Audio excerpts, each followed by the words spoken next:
robbed these two niggas of an opportunity to be multimillionaires. Y'all are acting like Joe built this podcast to get two other niggas rich, or even himself. Joe been had money. Maybe not all the time you thought it was like, $10 million, but he was never starving. He was never saying, hey, I've been used to this lifestyle. Give me the opportunity to be a millionaire.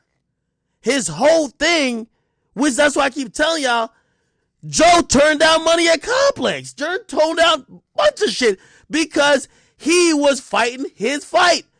It became a thing where the fucking dumbass audience of Joe is then siding with, wait, why Joe turned down a deal that could make these guys millionaires? When Joe got with these niggas, that wasn't his goal. Why should his goal be that now? But I know why you think it should be that now, because them niggas told you, me and Joe were friends. So now it looks weird. Why you turn down the fact that your friends could be millionaires? Joe is living in... Put it like this. Allegedly, Joe was asking Spotify for $100 million. Allegedly, they may have offered him $30 million. If they offered $30 million, let's just be very clear. First of all, these bums don't deserve nothing at all. But still, let's say Joe gave him 2.5. So they get $2.5 million. By the way, that's more money they've ever seen in their life. Both of them. Say, what I'm trying to tell you is that for everything that you're saying about Joe, it's not about the Stooges. Joe himself had to turn down the lion's share of money. He had to turn down $25 million for himself. Y'all are worried about the broke bums. They could have been millionaires. Yeah, $2 million serves their purpose. Joe had to look at some shit and say, I'm going to turn down $25 million. 25. They were never going to get 25. Joe was going to get 80% of the money. And he turned it down. So why y'all be like, you could have made your friends millionaires? Put it like this. I'm telling you this right now. Nigga owed me $25 million.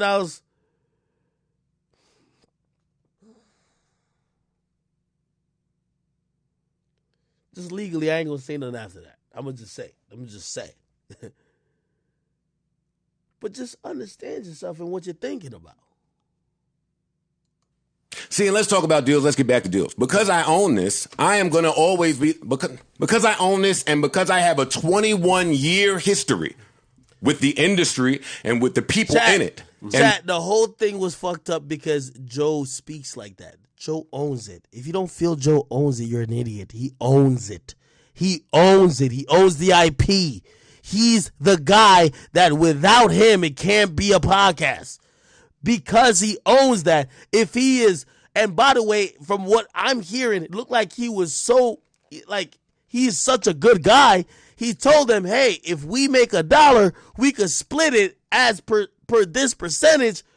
Don't mean y'all own shit. He's saying that we will split the profits if we get a profit, but y'all don't own it. Why are y'all trying to tell him what he could do with his own product if y'all don't own it? With an audience, the Joe Budden podcast, if you want to talk business about it, the call is coming to me. I shouldn't have to say this, right? That call comes to me. And guess what? If it didn't come to me and it came to you, the first thing they would say to you is, do you own it? I do not. Get out. Go get the guy that owns it and bring him in here. Mm-hmm. That's what they would say. Am I off? Not at all. Not at all. So my issue with Rory, and I say Rory, in particular Rory, why is it him? Why is it him? Why is what who? Why is it Rory what? Why is what Rory? Why don't I put more of this on Rory? I've wondered that. If Rory was here, I was coming to ask him if he is a liar, if he is a manipulator, if he willfully and purposefully misleads, if he believes his words to match his actions, and are you misunderstood or do you misunderstand? I think people have accused you of the first several of those questions. Give it to me. I think people think that you come up in here and preach ownership and maybe aren't giving the guys ownership. No. That's a thing that I've seen. Well, with me, Parks, and I just closed a few deals like this, I believe you're worth the weight that you pull. Mm-hmm. And even my new podcast, the clauses I put in, and I don't play lawyer games. Hey, if anybody leaves, it's over. It's done. That's it. That's how I give it up. If anybody leaves, you're done. See, because I know the job is never done. It's long. It's a long road. It's a long road. And I know shit get heavy and shit get weird and money changes people and things change people. At any point, somebody could get up and leave. And that's important. You want that. Ian and I don't have a contract. I say that all the time, right? Happy about it. Buddy. And it's a blessing. I don't have a contract with any of y'all motherfuckers. Yeah. And I love It's it. the best thing If I ever. don't want to talk to you again, I'm not. That's it. Likewise. If I want to fire Ian in the morning, I'm getting rid of him. If he want to leave, he me. can. We never had a contract. Yeah. Me and Corey never had a contract. There's strength in that, but only if you know it. Right. Only if you know it. So anyway, we get back to the audit. If you want to audit me, you got to go. You got to go. Like, you can't put toothpaste back in the tube. Rory is sitting around wanting to know what the Spotify deal was. Years ago. It's over.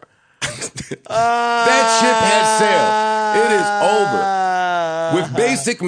Rory, you fucking bum. I told your dumbass you should have stopped lying to the public, nigga.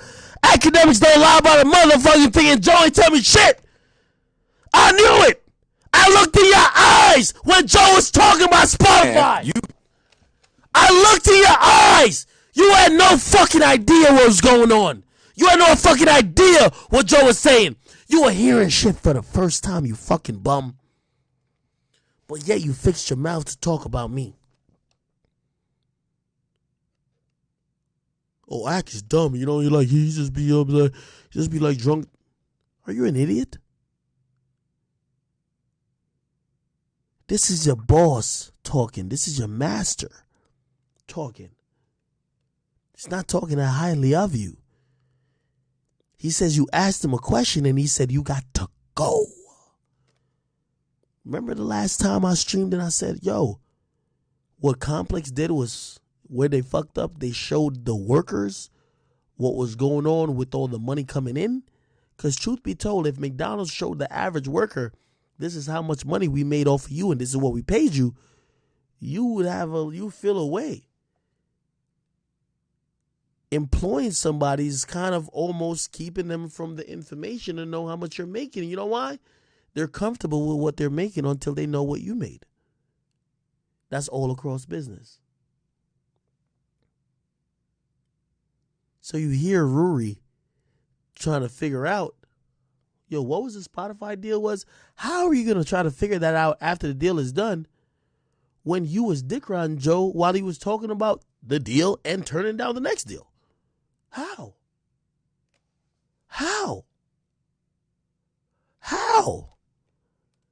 Rory, you see, you and Mealy Mall, my life mission has been for niggas to never ever take niggas like your voice as any type of, having any type of credence or credit, having any type of validity.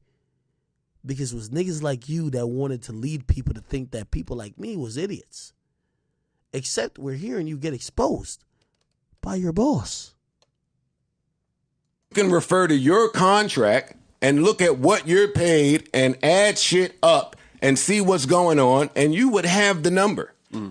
You would have anything that you want to have. But you're lazy. It reeks of laziness. There's no effort in this plan. Parks, you don't even have to interject. It's laziness. Parks, you're an engineer. I don't even think they kind of they list you. You're probably engineer talent. Parks, I want you to answer this if you ever see this. Did I not say if y'all really wanted to negotiate or have leverage with Joe, go build something apart from Joe? You can never, ever know your worth if you're sitting next to Joe every single time. Joe's been a celebrity for like damn near approaching 20 years. He's built up an audience that spanned 15 years. He's had a rap career that gives him validity with certain ears. He's done so much that when he sits next to you, shit's going to be different.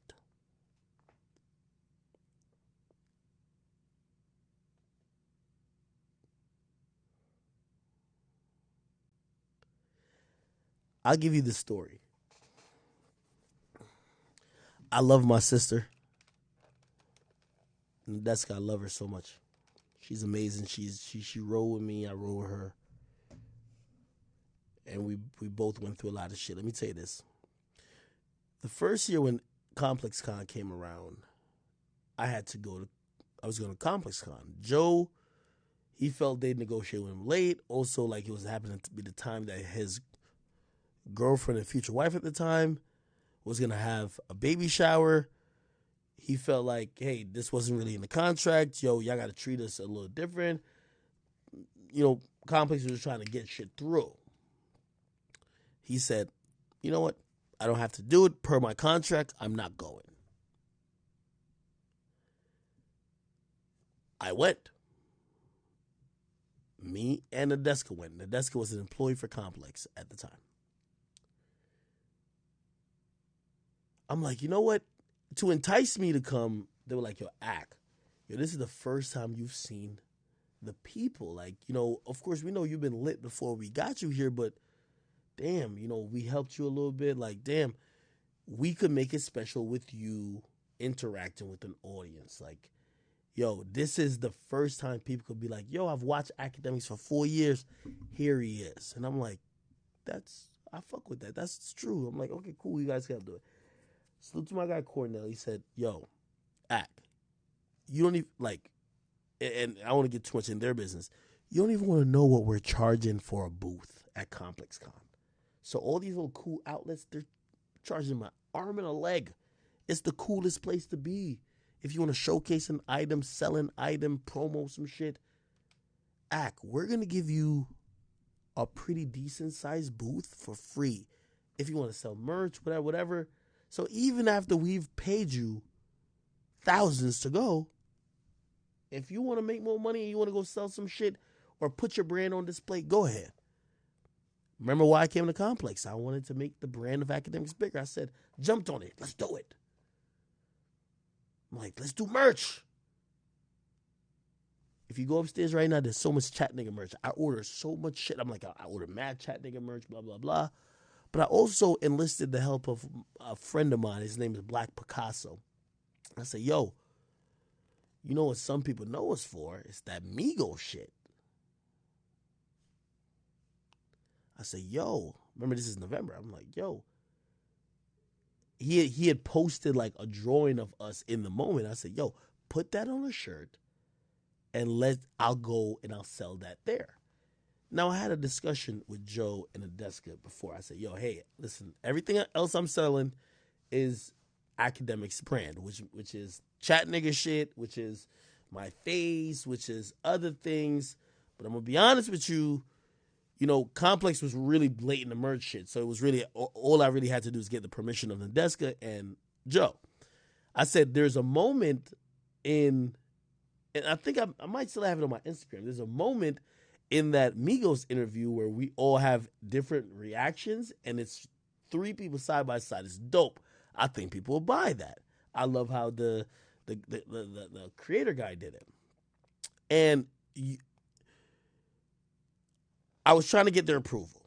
And Joe says to me off top, and by the way, Joe, you know, I'm just not a liar. So I know sometimes y'all don't tell exact shit. Bro, I give it all up, bro. I'm sorry. Joe says to me off top, and I believe these are the numbers. Joe says, Ak, you sell a fucking shirt with my face on it? Now, keep in mind, at that point, I'm thinking, oh, well, everything's cool. 33%. I'll give everybody like a third cut. Joe says, Ak, you sell a shirt with my face on it? I want 45%. And I'm like, whoa. And I remember, I'm like, what the fuck? Now my ego kicks in. I know not only is he thinking about the moment and how he was instrumental in it, shit, I was a fucking viral meme too. But then I'm thinking, wait, Joe, if you considering it because you're Joe Budden, nigga, I'm Akademiks. So I meet him at the same level. I'm like, if you want that, I want that. We either gonna have to both come down or what? And let me salute to my sister Nadeska. Nadeska allowed me and Joe to get the same percentage, and she took whatever was in the middle. I love Nadeska so much. But that was one of the times I knew how Joe thought about everything we were doing. It was not 33%. He could have that thought. I could have my own thought. We were either going to figure it out or not figure it out. For that particular time where we were selling merch, or I was trying to sell merch, Nadeska split the difference and said, I really don't care. No, it's cool. Like, I'll take whatever the little is in the middle. I love her so much. I say that to say, if you believe the Joe Budden podcast is going to be 33 with the Two Stooges when he came on Everyday Struggle with me, and I would argue, the majority of the audience, at first at least, they grew in love with Joe, I'll be honest. And Joe saw himself as, hey, I'm a guy with a name. If Billboard's writing about us, they're using Joe as the headline. When they're talking about Everyday Struggle, they're constantly chronicling my history in the game. I don't feel we're on equal standing. This is business, people. I can't fault that man at all. At that time, I was sticking to my guns. I said, nah, y'all see how much people I'm bringing here? What's up? The desk has split the difference. Now, that was Everyday Struggle. Imagine Joe with the two niggas who are only known because of him. You think Joe looks at them and says, nah, you deserve a quarter. Y'all are only known because of Joe. Y'all are only known because of Joe. These are uncomfortable conversations that fans of that podcast don't want to talk about because they just feel like Joe should be a great friend. Hey, he's your friend. Why don't you just split everything? It's not the truth. I could imagine why it was called a Joe Budden podcast. You know why? Nobody knows Rory and Mealy Mall in the grand scheme of things. Okay? It's laziness or they are either being ill-advised or advising ill. It's one or the other. Enough painting it black when it's blue. Lack of experience too, I think, as a in this space as a 1099 basically, or whatever you want to call it. I don't know if they're 1099. No, see, that's why. Let me interrupt you. That's why I let the whole thing play out. We can't say that no more. I have intel from that side that says they fully understand what their contract says and means, and they just have an issue with it. Oh. I sent over accounting that was beautiful. Uh-huh. It was packaged. Hey, Marnie, I love you. It was packaged the way it needed to be, and it painted a real clear picture of what you should be paid versus what you've been paid. They didn't ask a fucking question. Not one. 6-7 weeks. Let me explain what he's saying. It seems to me that maybe Joe told him, hey, I'll give both y'all 10% of the net profits.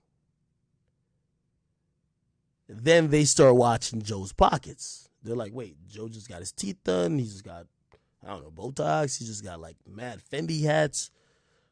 Wait. We are profitable. We are making a lot of money. Where is our 10%?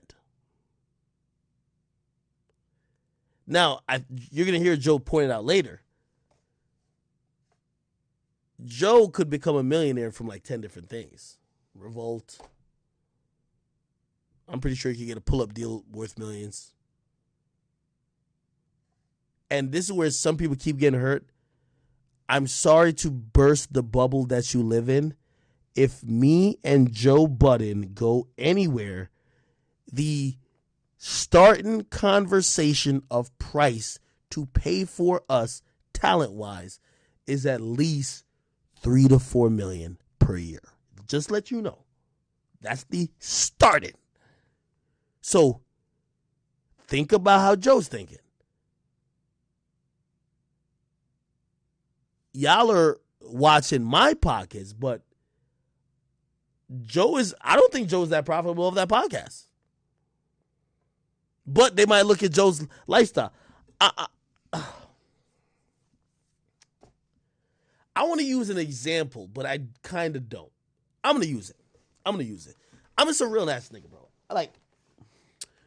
If you don't know, I signed Chosen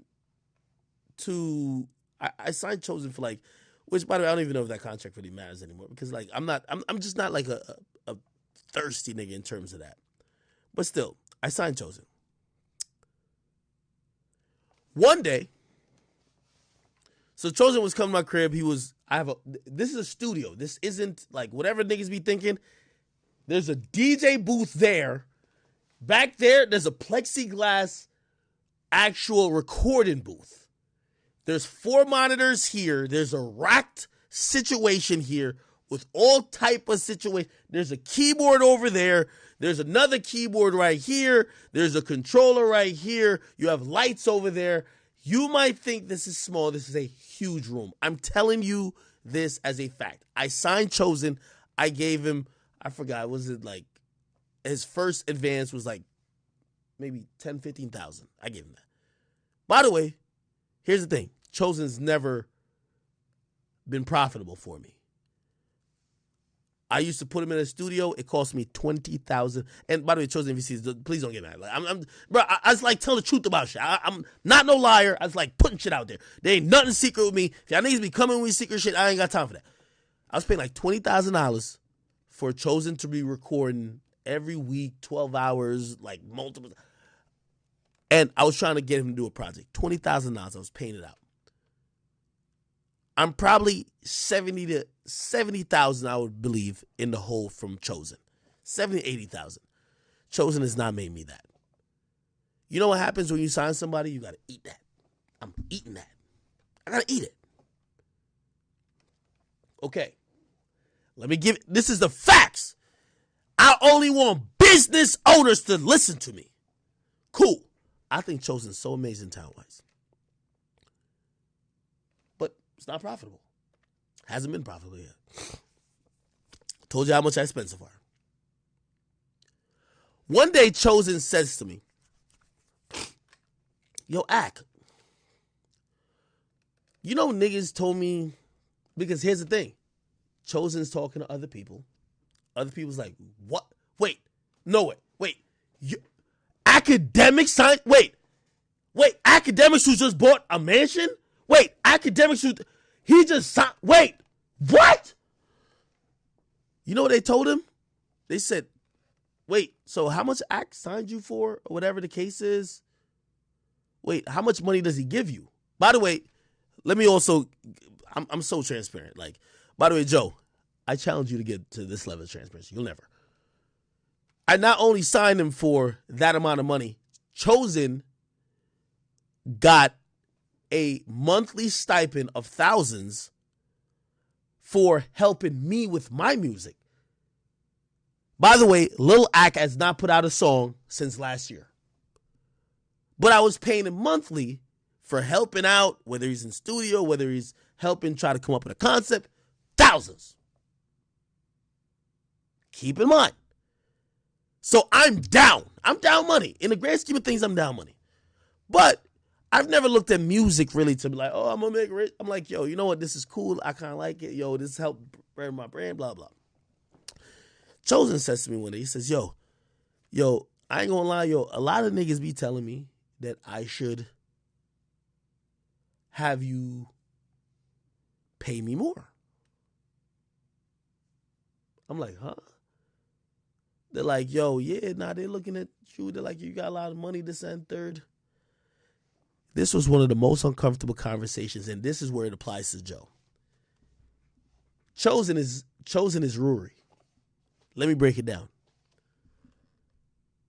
I had to explain to Chosen. I said, Chosen, let me explain how much I give to you. I give you money every month that you could rent a place. I gave you in advance. I give you money that you could eat. I pay everything for you. If you're coming somewhere, I transport you. Everything's paid for. Now let's look at what you've made for me.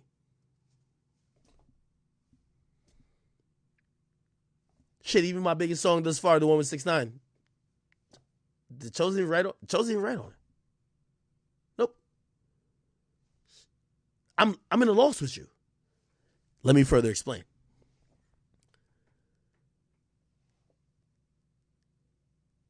Chosen then says to me, well, they're watching. They said, yo, you just got a house. Like, the people are talking to me. They're saying, you just got a house. You just got this. You just got that. And I had to break down the very harsh reality to Chosen. I said, if you think music is why I have everything I have, you're lost. That's not what it is. My riches never came from music. It came from primarily my media career. So you're around me and music isn't that profitable, but everybody's looking at me like, yo, Ak is the guy with a lot of money and you're helping him with music. Now, I'm at a loss with music in terms of money, but he's watching me buy this, buy that with money that's coming from other shit, and people are advising him, yo, no, you should pay you more.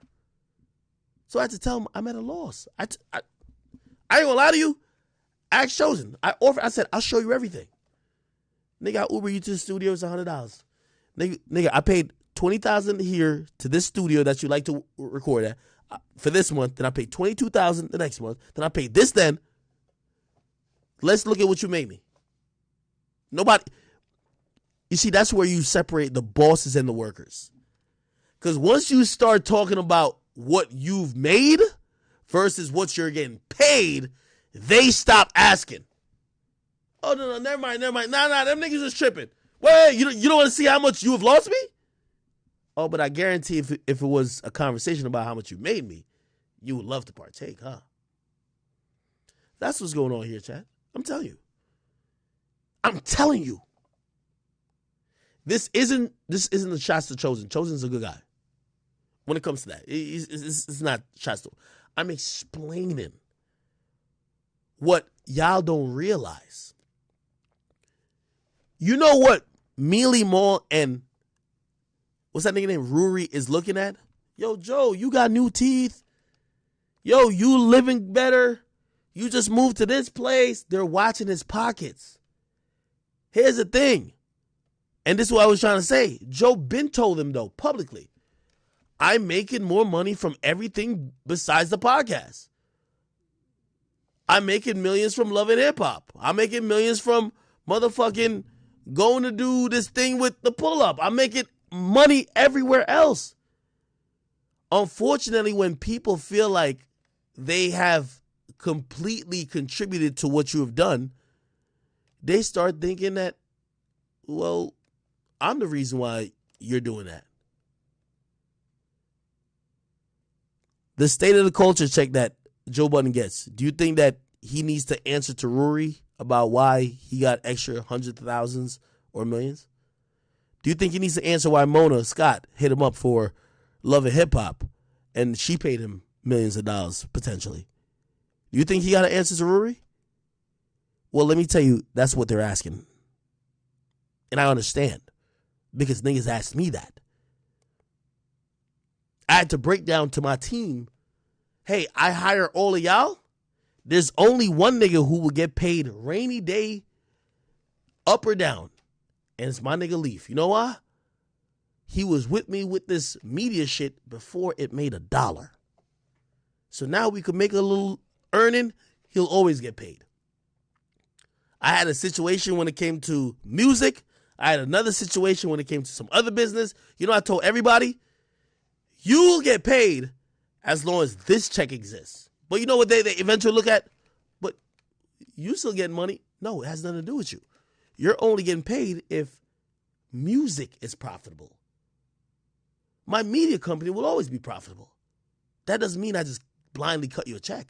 You're helping me not with media, with music. Now you might be like, yo, Ak, why are you telling us this? I'm telling you this because what these bums are talking about in terms of auditing, they're thinking Joe is hiding money from them because of Joe's lifestyle. Except Joe been a celebrity before he knew these niggas. And he's getting money with or without them. And that's what nobody actually says to them niggas. The reason why Joe is being offered $500,000 or whatever, I would argue because people saw how culture changing his appearance was on Everyday Struggle was. More than even a podcast. But even then, he's doing work somewhere else. I'm probably going over a lot of y'all heads, but it's okay. Y'all will watch this later on, save it on YouTube, whatever, and you'll be like, oh, I get it. When I came and sat here and said this would take about a month, that's because it was accounting that would take a month. Mm-hmm. Rory came in here and said I sent him a text at LaGuardia Airport. Yeah, I did, but why, Rory? Because there was a really uncomfortable conversation had when I wasn't present between you, Maul, and people that work for my network. Is anybody offended in here when I say that? No.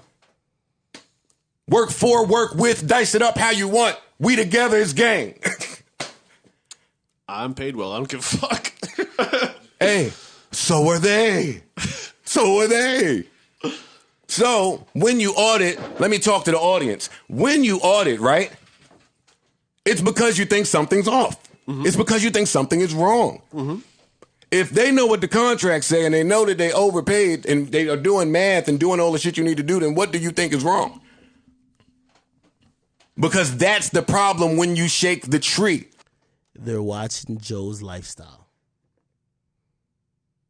Joe's on motherfucking Clubhouse talking about he's tricking on bitches. That's Joe's thing. I think he likes tricking. It seems to be. I don't know. They watch Joe rocking designer clothes. They watch Joe going on vacation.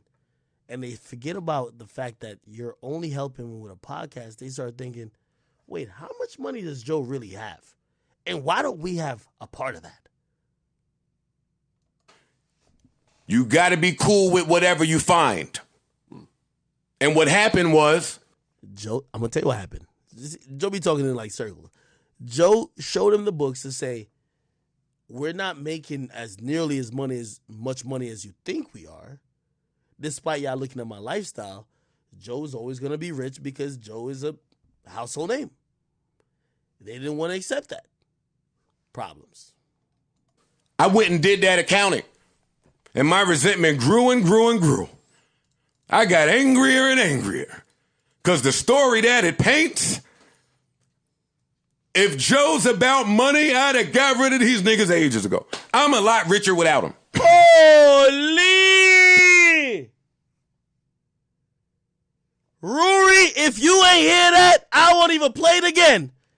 He said if he was about his Skrilla, his bread, his guap, he would have got rid of your bum ass a long time ago. You know why? Because you niggas don't bring in shit. Is that sociopathic to say? Let me explain that to you. You're a liability, not an asset. So when you was dick sucking and dick riding and talking about you or this and you or that, and I remember you talking and sending sneak disses at Gilly's podcast and other people. They'd be like, yo, some of you dudes better take the deal they offer you because some of y'all ain't really talented like that. Listen here, you dweeb. Joe Budden, your boss, your daddy, just told you you were losing him money. He will be much richer without you. You fucking bum! I'ma make sure you go back on every single time you talk down on another fucking creator, acting like you had it figured out, but you were hating. And you eat your words.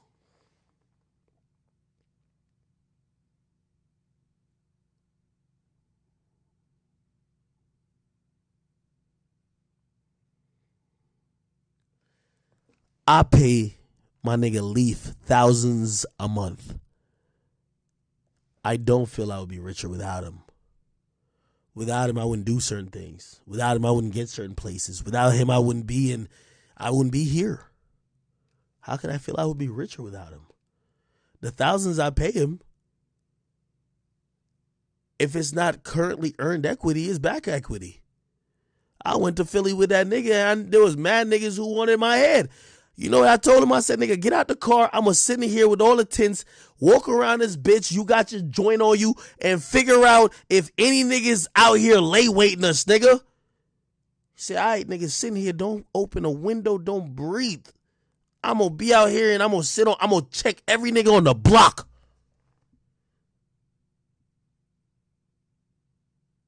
Checked everybody. Came back 20, 30 minutes later. Let's go. We good. Here's the door. I talked to them niggas already. I'm going to hold it open. Hop out the car. Let's go. It's my nigga. The money he gets paid now, he doesn't have to earn it every month. He's been earned it. He's earned it in the past. He's shown a commitment. He'll earn it in the future if he ain't done it yet. That's my nigga. He cool. I couldn't repay him for certain shit. So when I tell him, I gave him a raise this year. I said, yo, this is what we doing. And hopefully I'm going to give you another raise. Let's go. But that's how it goes, chat.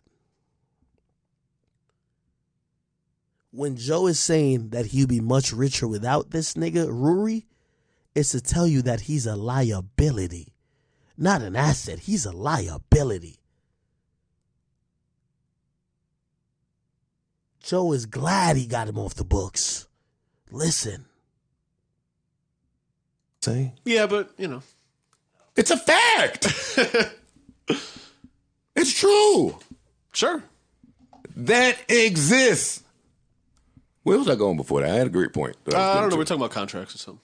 Spotify, the development of... In those contracts, if I wanted to fuck either one of them, there's 90 million ways for me to fuck them. Holy. Let's just say what it is, man. There are 100 million ways for me to fuck them in a contract, but unfortunately, they don't know that.